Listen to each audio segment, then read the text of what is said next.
Welcome back to Amplifying Our Voices. I'm your host, Patty Hayek. Thank you for being here. In today's episode, Tiffany Pitts joins us to share her journey from navigating ADHD to becoming a single mother to finding her purpose, uplifting others through her work in recruiting. Her story is full of empathy and strength. Let's dive in. Hi, Tiffany. Welcome to Amplifying Our Voices.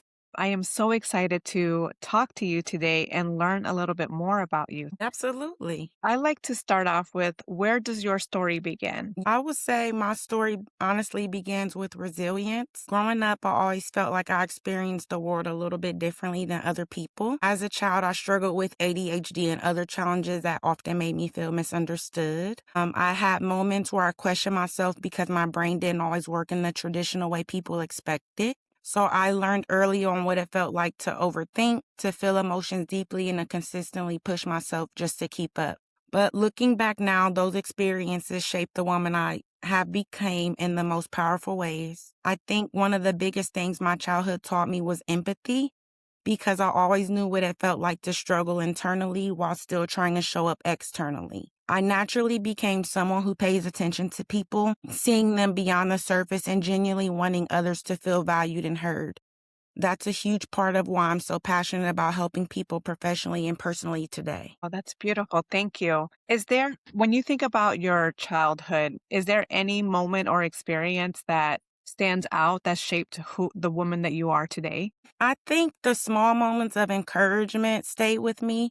I did have a teacher who believed in me, spoke life into me, and she just noticed a lot. And she always used to tell me to stay focused.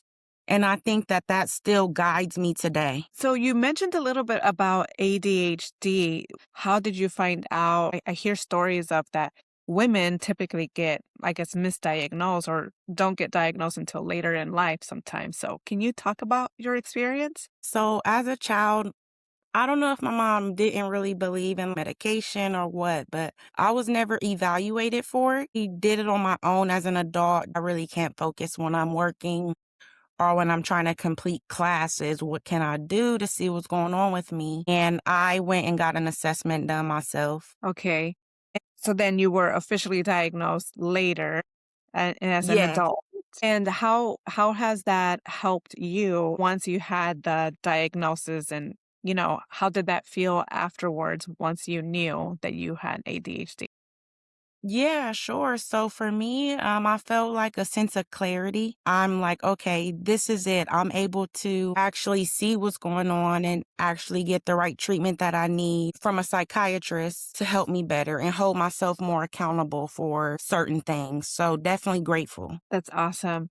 Now, I met you on LinkedIn. I saw a post of yours, and as I've been following you, the post that you had, you're so kind, you're uplifting, you're very encouraging, and you're a recruiter. So you post a lot of practical tips also for job seekers. And Hmm. so I knew I wanted to talk to you because I'm like, where does that this come from? Was it someone who or something that influenced that part of you?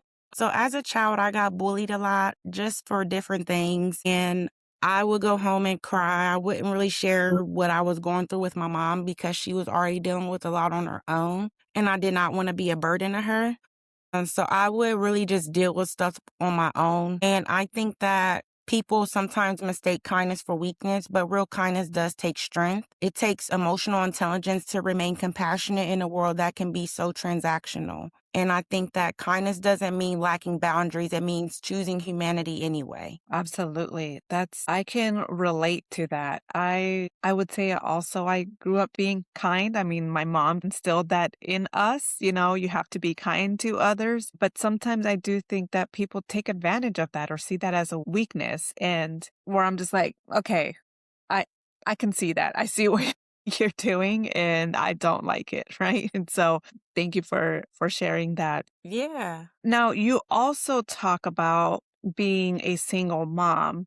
What did becoming a single mom teach you about strength that no other chapter could have taught you? Being a single mom has taught me that strength is not always loud. Sometimes strength is waking up exhausted and still showing up for my children. Sometimes it's crying privately and smiling publicly for them, but it has taught me resilience, sacrifice, and how capable women truly are when they have no choice but to keep going. Absolutely. You will do anything for those children. And sometimes that is that resilience. You don't want your kids to see you suffer or cry. But sometimes I do think that it's okay for them to see that just so they can see that we're human as well. Yeah. Was there a moment in motherhood where you realized I'm doing this and I'm doing it well? Yeah, I think those are like those quiet aha moments. So, like seeing my children feel safe, loved, emotionally supported, and confident reminded me that despite all the imperfections and hard days, I gave them what truly matters.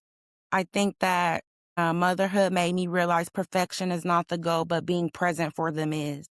Now, tell me a little bit, if you don't mind, about your kids. How many kids do you have, and what are their ages? What are they like? I have two girls, ages 8 and 10. Their birthdays are one day apart exactly. And my oldest daughter, she's into flag football, so she'll be joining a league in the summertime for that. And my youngest daughter, she just finished tapping, but she wants to do dance next. So excited for her to get into a class and do what she loves to do most. They sound very lively and energetic, full of passion. That's amazing. I have all girls, so I have three girls, and I think it's funny how they are literally so different from each other. They each have their own little personality.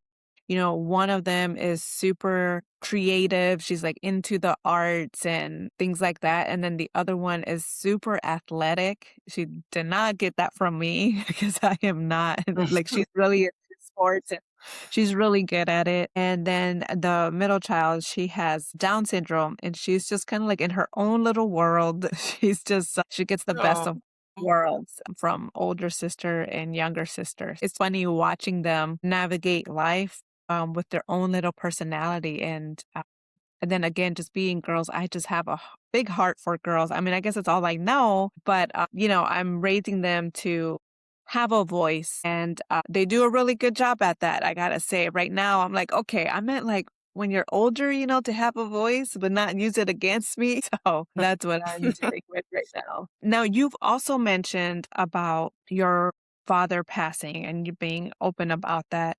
Can can you talk about what part of him lives in you today? His resilience and his ability to love people deeply live within me. He taught me how it is important it is to show up for people authentically. Even now, I carry some of his lessons in how I lead, parent, and care for other people. That's beautiful. That's such a great trait to have. How did grief change the way you love, lead, or show up for others? Yeah, so it made me more intentional with people because I understand how fragile life really is. And it taught me that everyone is carrying something that we never fully get to see.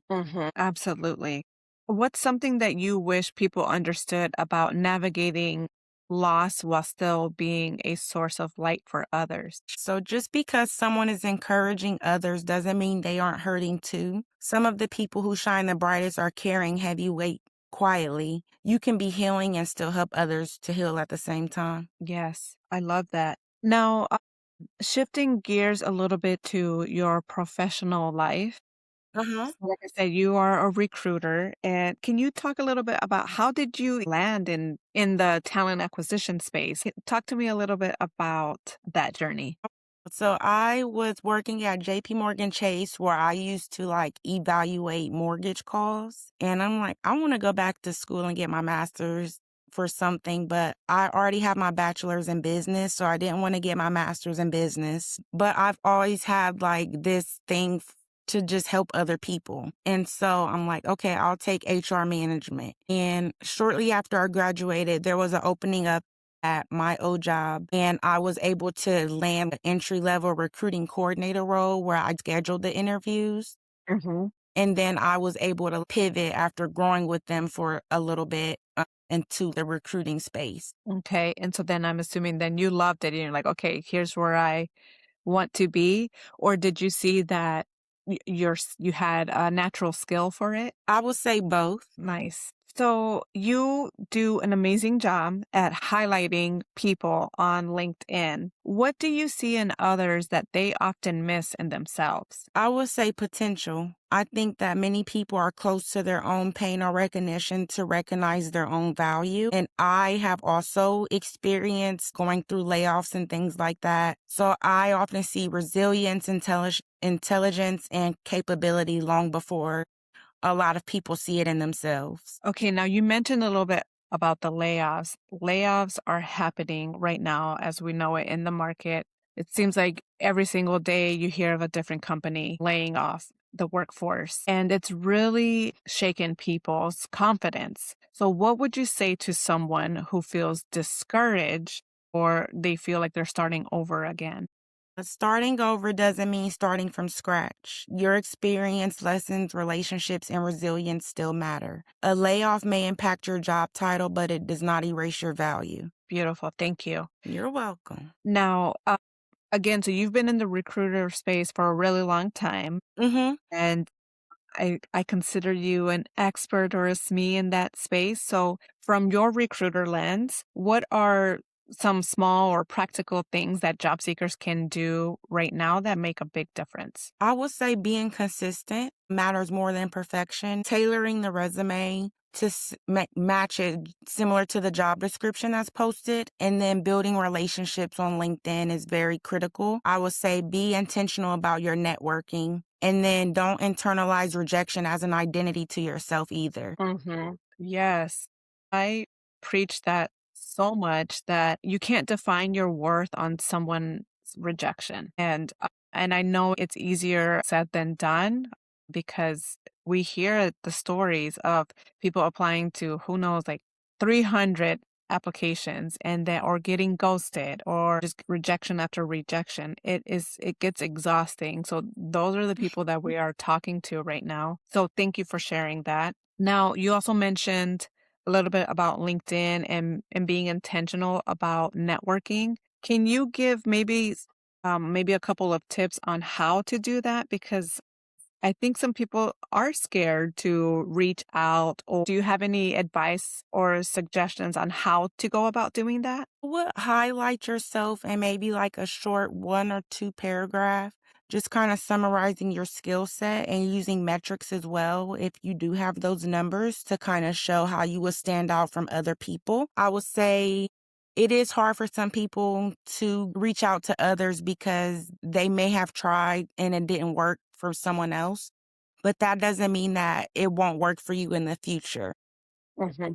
For me, when I was dealing with the layoff, I felt defeated and I started to question my own confidence. I took a small break from doing it and took a step back. And then I'm like, I need to get back in the game because I need to think outside of the box now on how I can stand out versus just my resume. And Mhm. so I would say that creating posts on LinkedIn on your personal page, just highlighting your skill set so that those hiring managers and recruiters can see what potential you have. And even when you have those bad experiences, never like call out the company on LinkedIn because you just never know who's watching. That's great advice. Thank you. What's a story from your recruiting career that has stayed with you or one that reminds you why your work matters? When people reach out to me months after I've already hired them, letting me know that I might have given them a hope or just given them another chance, I think that people remember the encouragement even more than the actual opportunity,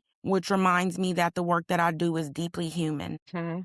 Thank you. You're welcome. What's the most meaningful transformation you've witnessed in someone that you supported? I would say watching someone go from defeated and questioning themselves to being confident and getting their yes again. I think that confidence changes everything. It's how we should show up in our interviews. It's how we should show up when we're actually applying to these jobs. And like I said, not letting those rejections take over your identity. Mhm. Absolutely. What's a belief about yourself that you had to unlearn to grow, whether that's in your professional life or your personal life? I had to unlearn that my worth was only tied to like my productivity or how much I could do for others. I learned to take rest and set boundaries, and just being gentle with myself can go a long way. Can you expand a little bit about that? How did you unlearn it? What was the process of that like?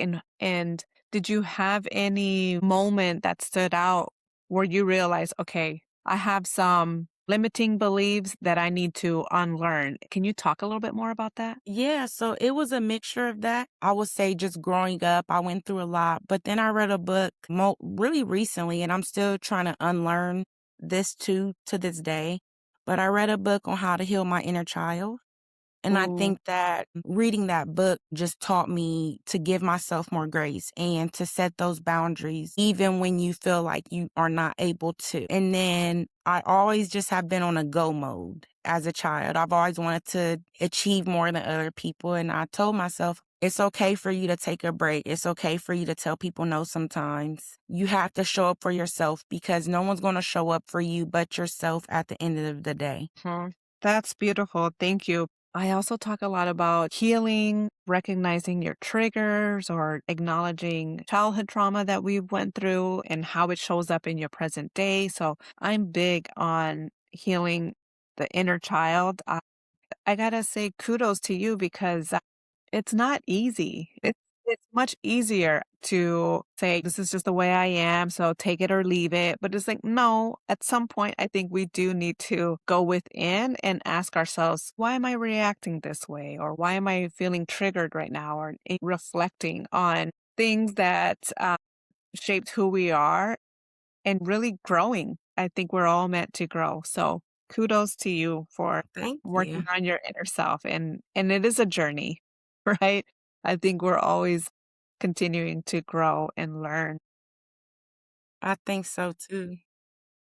What's the legacy you hope your kindness leaves behind? I hope people remember that I made them feel seen, valued, and encouraged during seasons where they may have forgotten their own worth. If my kindness helps someone keep going, that means everything to me. And what do you hope people get from listening to your story today? I want people to feel hopeful and understanding that setbacks, grief, ADHD, motherhood, layoffs, and difficult seasons do not qualify you from purpose, success, or joy.